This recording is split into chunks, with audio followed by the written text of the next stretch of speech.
Alo jonim. Siz yordamingiz kerak bo'lib qoldi. Tinchlikmi? Yo'lda yuklarim kelyotdi. 50 ming dollarcha pul kerak. Shotim muzlagan kamiga. Sizga olib bergan uyni sotay desam, arzimagan pulga so'rashyapti. Ha, unda meni mashinamni sota qolaylik. Uyda ham ozgina yiqqan pullarim bor. Rahmat jonim. Keyin pul olishingizda qaytarib berarsiz, yangisini olib berib. Albatta, to'ydan keyin sizga yaxshi mashina olib beraman o'zim. Xo'p. Bo'pti. Rahmat.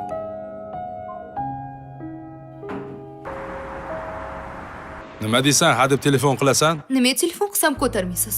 To'yimizga bir hafta qoldi. Hali kelin qo'yni ham tanlaganim. Qanaqa to'y? To'y bo'lmaydi. Nimaga?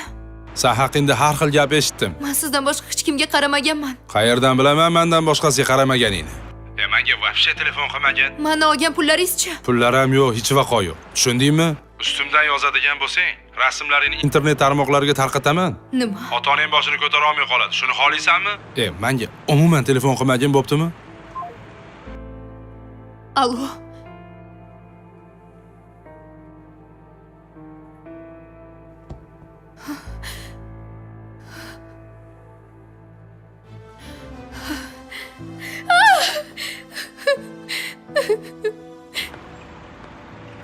Ko'p kutib qolmadingizmi? Voy, keldingizmi? Ketdikmi? Keling, ochib beraman. Yo'q, oldiga o'tiraman. Ha? Xo'p. O'zi qayerga ketyapmiz?